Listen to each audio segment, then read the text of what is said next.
Bye V-Guard, co-powered by Sensodyne, associate sponsor Ultratech Cement. दक्षिण मुंबईत भाजी विक्रीचा व्यवसाय करणारे एक उद्योजक, एक व्यापारी सध्या दक्षिण मुंबईमध्ये लोकसभेची निवडणूक लढवू इच्छितात आहे. मात्र आता ते माघार घेण्याच्या मानसिकतेमध्ये आहे, कारण त्यांना बराच त्रास दिला जातोय. शिवसेनेचे काही पदाधिकारी आहेत जे त्यांना त्रास देतात असा त्यांचा थेट आरोप आहे. आपण त्यांची थेट बातचीत करणार आहोत. इथल्या ज्या उमेदवार आहेत यामिनीताई जाधव, त्यांचे जे पदाधिकारी आहेत ते तुमच्याकडे आले. आता त्यांच्यावर गुन्हा देखील दाखल झालेला आहे. तुम्हाला खंडणी देण्याचा प्रयत्न त्यांनी केला असा थेट आरोप होतोय. सत्य नेमकं काय आहे आणि या सगळ्या त्रासातून जात असताना काय मानसिकता झाली तुमची? सर्वात प्रथम की माझं या सर्व भूमिकेमधून मला एवढंच म्हणायचं आहे की एक दक्षिण मुंबईमधून जेव्हा मी इलेक्शन लढतोय, एक यूथ इलेक्शन लढतोय आणि त्याच्यावरतून जर एवढा त्याला प्रचंड त्रास माझा घर भीतीमध्ये आहे. हे लोक पैशाचा लाच देऊन ते पक्ष सचिव, शिवसेना पक्ष सचिव या पदाच्या माणसाने, ज्याचा AB फॉर्मवरती साईन असते सेक्रेटरीची, त्या पदाच्या माणसांनी माझ्यासोबत या सर्व गोष्टी कन्व्हर्सेशन केलं. त्याची दखलसुद्धा इलेक्शन कमिशनने घेतली नाही. ते म्हणतात की हा इश्यू जो आहे खूप मोठा आहे आणि मी त्याच्यासाठी लहान आहे. महाजन साहेब, आपले कोर्ट ऑफ कंडक्टचे जे काय अधिकारी नेमलेले आहेत सरकारने, ते महाजन साहेब मला सीधा, मी म्हणालो की साहेब मला विकत घेण्याचा प्रयत्न करत आहे. पक्ष सचिवांनी या गोष्टी केलेली आहेत. मास्टरमाइंड यामिनी जाधव आहे, त्यांच्यावरती FIR झालेली आहे. तुम्ही हे करणार कधी? आणि वरतून मला धमकवण्यात गेलेत, माझी गाड्या फोडण्यात आलेली आहे. तर काहीतरी आश्वासन द्या जेणेकरून आमचा यूथ. यामिनी जाधव यांच्यावर FIR दाखल झाला असं म्हणताय तुम्ही? येस, आता FIR मध्ये ज्यांचे नावं आहेत, शी द मास्टर माइंड. हे केलं कशाला? एका यामिनी जाधवनीच पाठवलं असणार ना. आणि तिचं माझ्याशी फोनवरती बोलायला देत होते, तर मला भीती वाटली. कदाचित फोनवरती बोलून त्यांनी टॅम्परिंग केला असता आणि तो विषय त्यांनी मेसेज केला असता. ही फॅक्ट आहे. कोण पदाधिकारी आले होते आणि काय तुमचं त्यांच्याशी बोलणं झालं, काही सांगू शकाल? हो, माझ्याकडे 6 तारखेला साधारण 12:30 वाजता कुलाबा विभाग प्रमुख शिवसेनाचा हा व्यक्ती माझ्याकडे आला. त्यांनी मला डायरेक्टली सांगितलं की मला भेटायचं आहे. मी म्हटलं ठीक आहे, भेटूया, आपण दोस्त आहोत, आपण भेटूया. मग मी वर्ल्ड ट्रेड सेंटरच्या ठिकाणी आपण त्यांना भेटल्यानंतर मला वाटलं की शुभेच्छा देतोय. पण त्यांनी डायरेक्टली बोले, प्रशांत 2 लाख 5 लाख का बंदोबस्त मैंने किया है, तेरे लिए ले ले. तो मैं बोले क्या कर रहा है? मेरे को लगा शुभेच्छा दे रहा है. मतलब एक मिनट, एक काम करते, मैं मेरा पक्ष सचिव है, इतना बड़ा आदमी से तेरा बात कराता हूँ. मग त्यांनी फोनवरती बोलणं लावलं. त्या माणसानेही फोनवरती डायरेक्ट इंट्रोडक्शन काय दिलं, मी पक्ष सचिव बोलत आहे. मीन्स अथॉरिटी बायलॉजमध्ये त्याला जे पद दिलं असणार त्या व्यक्तींनी बोललेलं आहे. मी रिकन्फर्म करण्यासाठी बोले पद ठीक आहे, पण तुमचं नाव काय? मग त्यांनी बोलले बालासाहेब थोरात. आमची उमेदवार यामिनी जाधव आपल्या जातीमातीची उमेदवार आहे, इतर जातीचा नाही आहे. हे काय आहे? जातीचा विषय कुठून आला? म्हणून यामिनी जाधव मॅडमनी स्वतःहून पाठवलेलं आहे. तुमच्याकडे जो अधिकारी आला आहे तो मोठ्या लेवलचा अधिकारी आहे, छोटा मोठा नाही आहे. 10 वाजता यामिनीताईंनी तुम्हाला बोलवलं, तुम्ही या, तुम्हाला जास्त काय हवं असेल तर तेही भेटून जाईल. अरे विचारांनी बोला ना, माझे जे प्रश्न आहेत यामिनीताई तुमचे प्रश्न सॉल्व्ह करून देतील. तुम्ही या, तुमचे प्रश्न घेऊन आत्ताच्या आत्ता मी तुम्हाला मुख्यमंत्र्यांकडे बसवते आणि या गोष्टी करते. पैसे देण्यासाठी मुख्यमंत्री पण येतील मला समजवायला. अशा सर्व गोष्टी त्या ऑडिओच्या 40 मिनिटाच्या ऑडिओमध्ये क्लिअर फुटेज आहे की पक्षाने हे काम केलेलं आहे. म्हणून माझा आता जिद आहे की पक्षाला कोर्ट ऑफ कंडक्टमध्ये गेलं पाहिजे. जे काय लॉज असतील, एक सेक्रेटरी जर बोलतोय तर ह्याच्यामध्ये यामिनी जाधव डिस्क्वालिफाईड झालं पाहिजे, because she is a master mind, she send me, she knows me ना. अशा सर्व प्रकरणामध्ये जर या सर्व गोष्टी होत आहे आणि आचारसंहितेचं उल्लंघन करून असताना जर संबंधित सरकार, भारत सरकारचे ब्युरोक्रेसीने जर एखाद्या अशा महत्त्वाच्या व्यक्तींना ठेवलेलं आहे. आम्हाला आचारसंहितेचे RO ऑब्झर्वर रवी राजन साहेब इतके चांगल्यापैकी मला बोलले की I am a senior IAS officer and this election will be fair. How it is a fair?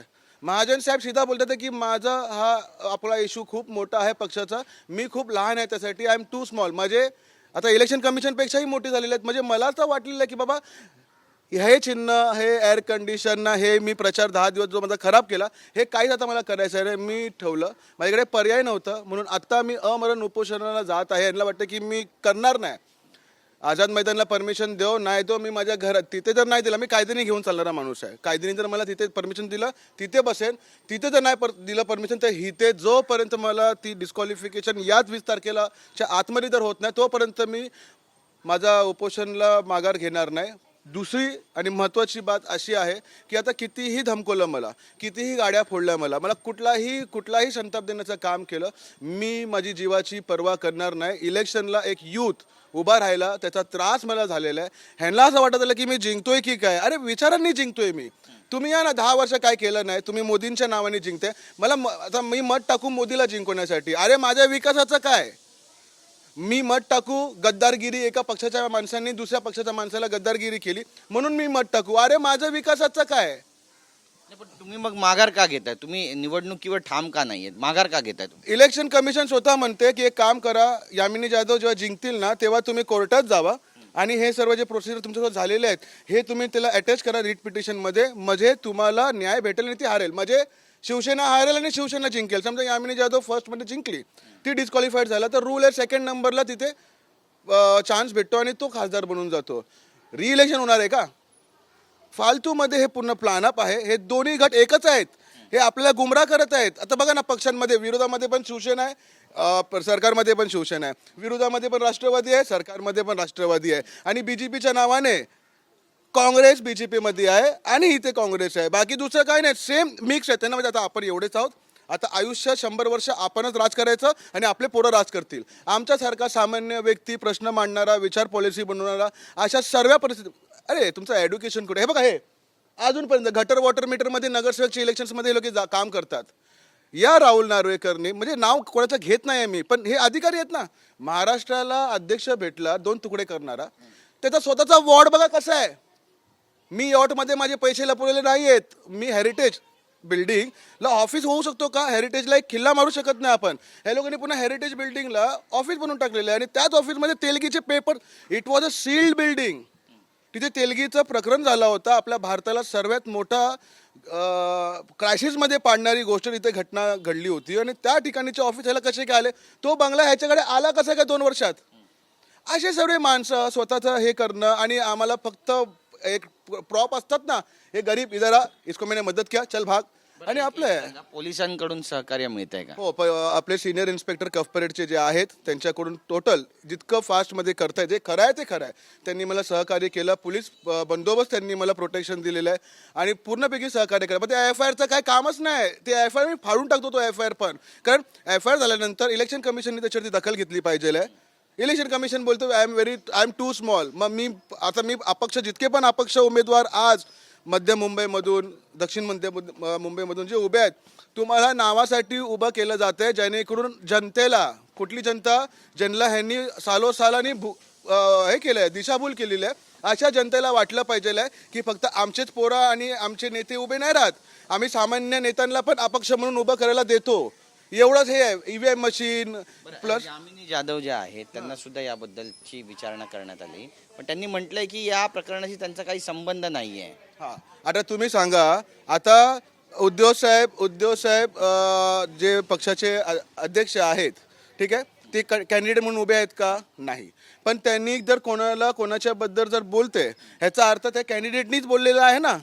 आता त्यांचं काय हे नाही आहे. मग पक्ष सचिव, सेक्रेटरी आहे तो, कुठला लल्लू पंजू पद नाही त्याच्याकडे. त्या माणसांनी जर यामिनी जाधवबद्दल तो बोलतोय, त्याला यामिनी जाधव मॅडमनी त्यांना विचारायला पाहिजे की हा मग वैभव थोरात ह्यांना कोणी अधिकार दिलं? Why the secretary is getting interference in this political of south Mumbai?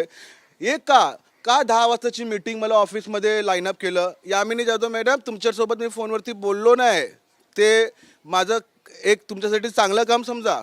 एक बाई माणूस आहे, मी बोललो की बाई माणसाला या ह्याच्यामध्ये आपल्याला पाडायचं नाही, म्हणून मी ती आपुलकी ठेवली मातेच्या ह्याच्याने. जर असं म्हणाल प्रकरणाच्या ह्याच्यामध्ये नाही आहे, तर तुमचा अजून एक व्हिडिओ आहे, तो फालतूमध्ये मी व्हायरल करेन, मग सर्व प्रकरण निघून जाणार याच्यामध्ये. काय व्हिडिओ आहे? तुम्ही धमकी देताय थेट त्यांना, मग तुम्ही तो व्हिडिओ का समोर आणा? धमकी नाही देते, ते म्हणा ना माझा याच्यात काय संबंध नाहीये.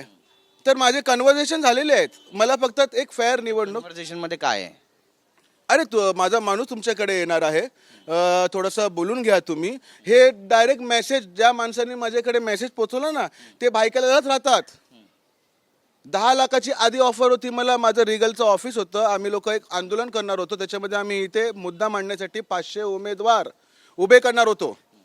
ह्या लोकांनी माझे 500 उमेदवाराचे फॉर्म रिटर्न घेऊन गेलो, जेणेकरून बॅलेट बॉक्स नको यायला. मला बॅलेट बॉक्सचा विषय नको, मला तिथे मुद्दा मांडायचा होता, म्हणून आम्ही एक मोहीम रचवली होती. त्या टायमाला ती मोहीम ह्या लोकांनी मागे घेतली. माझ्याकडे तो माणूस, त्या माणसाचं नाव, ज्यावेळी तुम्हाला 10 लाखाची लाच त्यांनी दिली, त्याच वेळी तुम्ही पोलीस तक्रार केली?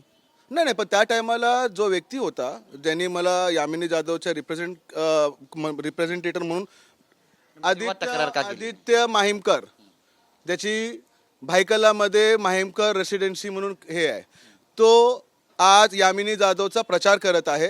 त्यांनी मला सर्वात पहिले आम्ही एकत्रच होतो, एक मुद्द्याशी तो मला जुडला होता आणि आपण बोललो की या टायमाला आपण लोकांसाठी मुद्द्यासाठी काम करूया, जिंकणं नाही आहे.